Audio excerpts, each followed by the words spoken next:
Hey guys, Supercoach God here, and today we're looking at our final trades this week. Haven't been doing this video, haven't done this video yet this year, so got a bit more time on my hands, so I'm going to do it this week. We're going to be looking at who people are bringing in and out, and yeah, I mean, look at our trades. What we're going to do, we got two good trade options that I like. I think I'm leaning more towards one than the other, but we'll have a look at both, see where that lands us. We might look at a third. There's another cheeky one in there that could be all right, but yeah, all right, let's get into it. Let's look at if you go over to players here, if you got Supercoach Plus, it's not that expensive. It's like $20 for the year or something. So you can have a look at the percentage change and stuff. I don't know if you can get this without Supercoach Plus, but maybe you can. Who knows? But anyway, let's get into it. The most players traded, the players that have mostly traded out are Xavier Lindsay is the highest traded out player. Now, how he's expected for around 5 to 6, so he's meant to be like he's like out for what, 1 or 2 weeks. I would not be trading Xavier Lindsay out if you don't have to. If it's a necessity that you need to trade Xavier Lindsay out to get maybe an upgrade in there, and you have no one else to trade out, you don't have a Camperelli, a Finn O'Sullivan, whatever, sure, do Xavier Lindsay. But yeah, he's still going to make quite a bit of money. I would have faith in playing in that on that half back role that he'll make at least 150K off his price now. So I'd back him in. I'd hold him. Jason Horne-Francis. Yeah, this one's interesting. So I've got trades where I have him I am holding him and where I am not holding him. So yeah, it's a tough one. I mean, he's a bloody jet when he plays well, but I mean that last quarter last week he was good. Rest of the game he couldn't pick up the damn ball. So I even posted a tweet. I was like, oh, he's just fumbling everything. I can't watch this anymore. So yeah, I mean he hasn't turned up yet. Oh, geez, apologies. Bring back the sneeze counter. Bloody hell. So, but anyway, yeah, he's looking like a potential trade out. I think his ownership percentage is still 50% after this round, so or just under. So, still a player that a lot of people are holding, and I'm probably leaning more towards holding him only because I don't want to just trade out Primos for the sake of it. I hope he's still like top 6 to 8, and if he's still top 6 to 8, why trade him? But yeah, then we've got James Leake. Yeah, don't have him. Doesn't look like he's going to come back into the team. Maybe as a sub or something, but yeah, I wouldn't be holding him for too long. He's an easy swap to buy, so yeah.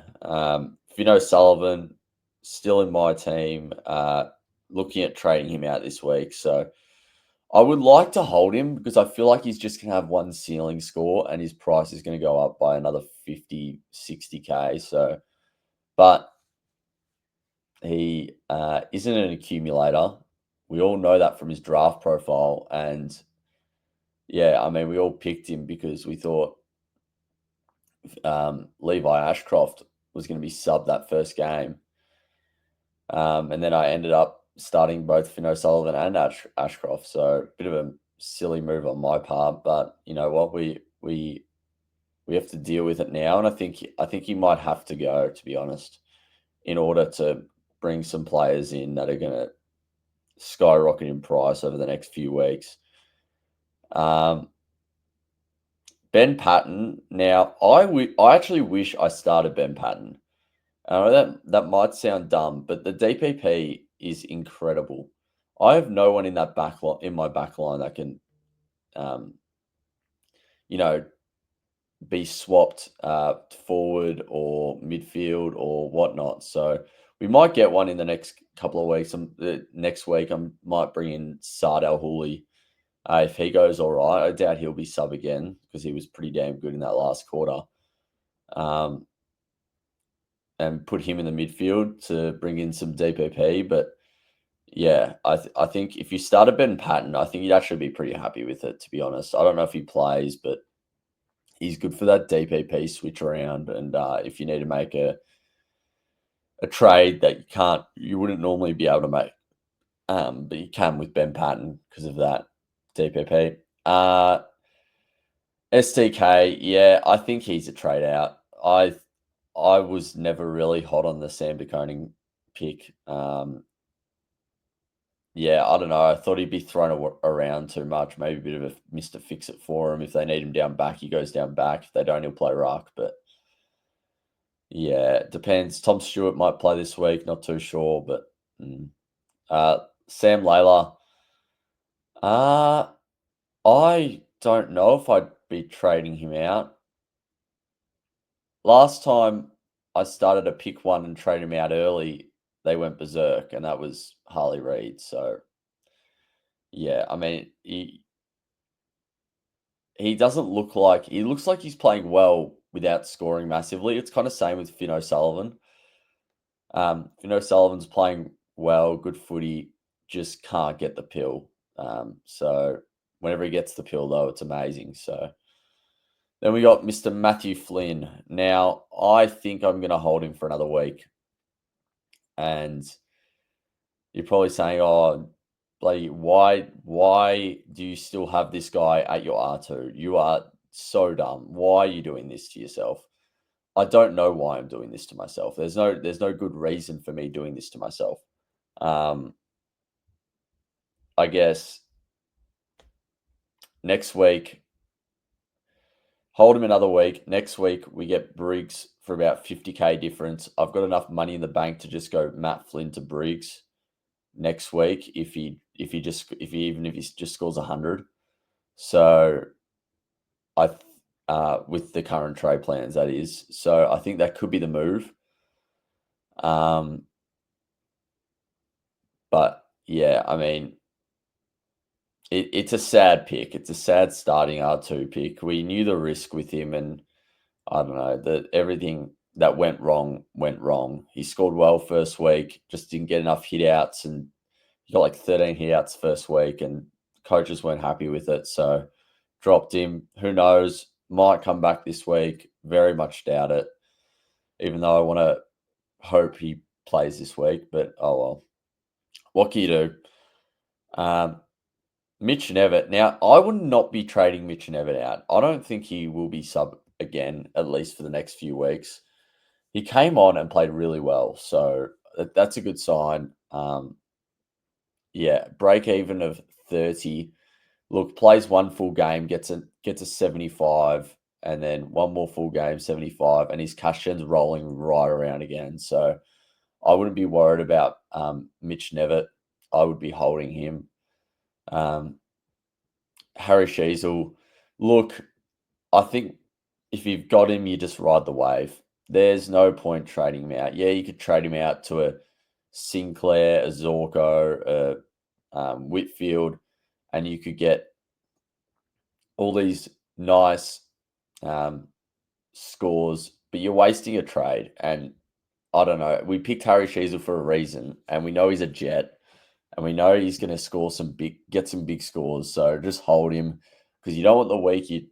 I know he might get a James Jordan tag this week, but considering he's not really playing midfield, and I think he might play half back this week, I think they're going to send him back to half back. I don't think they're going to tag him. James Jordan used to be a halfback tagger. Now he's become a midfield tagger. So I think probably more likely an LDU or even a Simpkin. He's been playing really good footy. Yeah, Sardis. I don't know. I feel like if you've held him from now, you keep holding him. Apparently, there was new injury news with him. I'm not too sure. I haven't really looked into it, but yeah, it depends how long he's out for, I guess. Campo, look, I want to hold him and hope he comes back this week. If he comes back this week, I'll hold him. But yeah, it's just a bit concerning. They've already announced a debutant, Harry White or whatever his name is. So Will White, maybe. I don't know.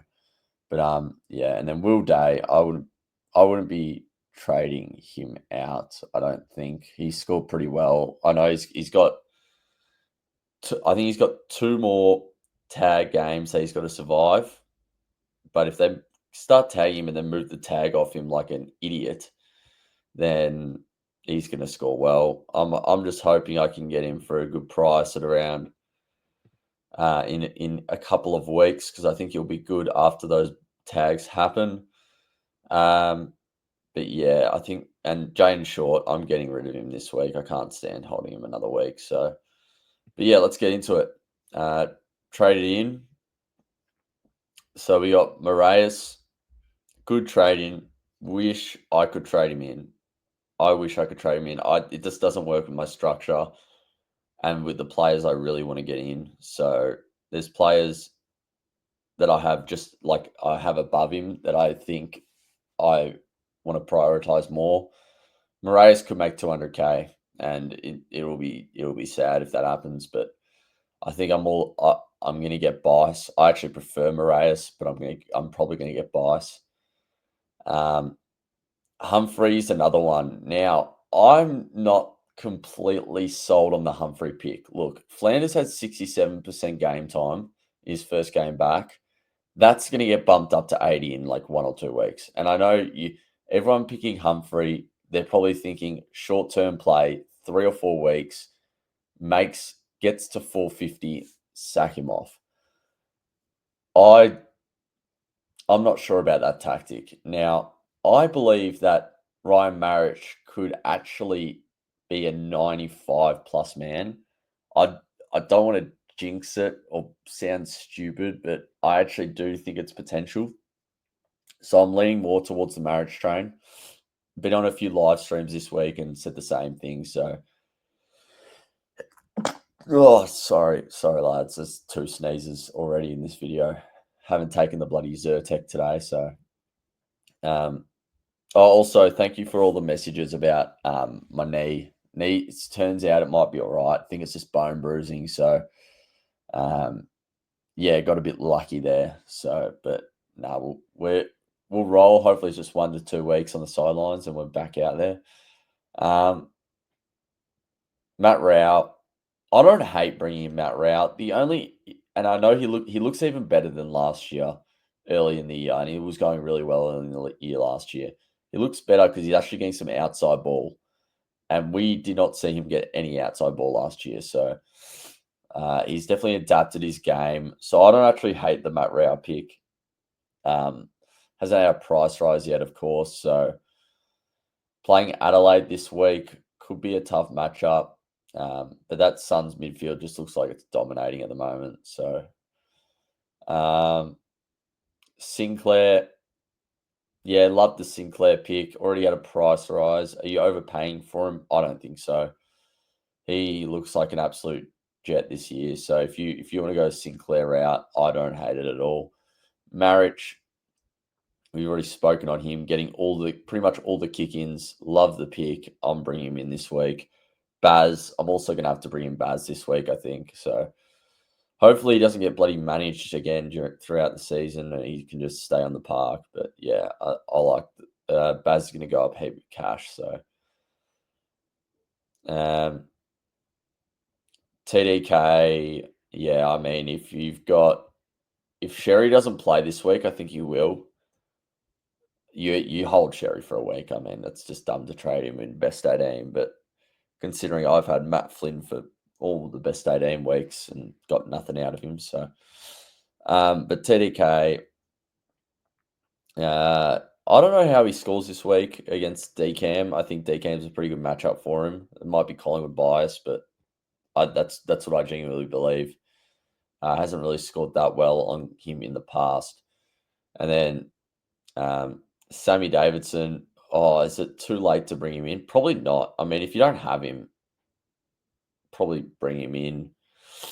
Murphy Reed, on the other hand, I wouldn't. They've got players coming back. He'll probably keep his spot, but there won't be as many points to go around. Zorko's probably the best backman. He's going to be D1, I think. So I'd be pretty confident in saying that. So good pick. Travali, I'll wait a week. But yeah, let's get into my trades.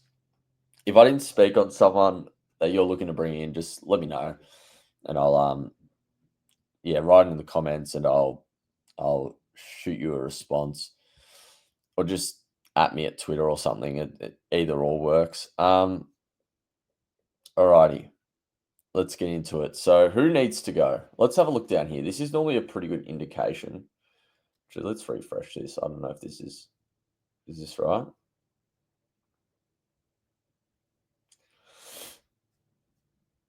Yeah, it's right. Okay. So a lot of people trading out Lindsay. I just don't get trading out Lindsay. He's out for 1 to 2. Just hold him. Seriously. Horn Francis, yeah, understand that trade out. I completely understand. That was the hardest watch on the weekend. All right, so let's go through a trade that I was thinking about. Now it requires Matt Flynn going out short, and what was it?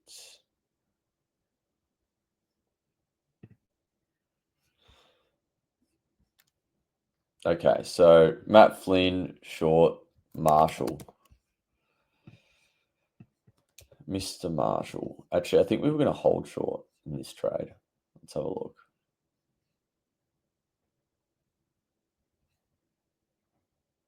I'd have been Horn Francis and Campo. No, it would have been Horn Francis and Finn O'Sullivan. And we were going to get Marshall, Humphrey, and Marich. Now, I don't mind these trades. Only issue is I kind of want Briggs next week at 450k as a little cheap option. Yes, we're probably going to have to make a trade later on, but we can always have Briggs at that flex spot. And when we bring in another ruckman and have Briggs as the flex, and I'm kind of leaning that way. So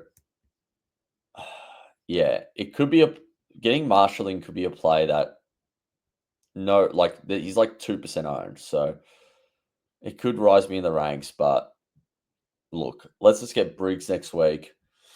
He'll also be a pod, I believe, and we just survived with Flynn at R2 this week, so I think we're gonna keep Flynn. Now, what's another trade option? We could do short, we could do Horn Francis, and we could do Campo, and we could get I would get Lockie Whitfield over Sinclair this week. That's just my preference. And then we could get Baz and Marich.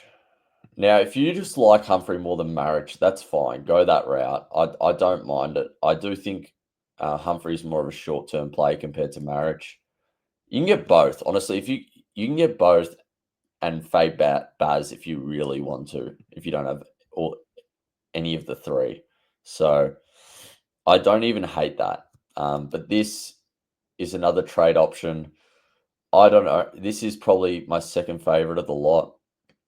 Only issue is I kind of want a rookie this week. That's going to make me quick cash, and it's going to, I don't know. We've just heard Mills is out for another 4 weeks. So Bice is looking even better. So we're not going to do that. We're not going to do that. Are we going to get short out this week? Yes, we're going to get short out this week. Are we going to get Horn Francis out this week? I'm now leaning towards a bit of a hold. Now, my instant reaction after trades came out was get this guy the hell out of my team. But we know he's a gun. He'll come good. It's just a bit painful at the moment.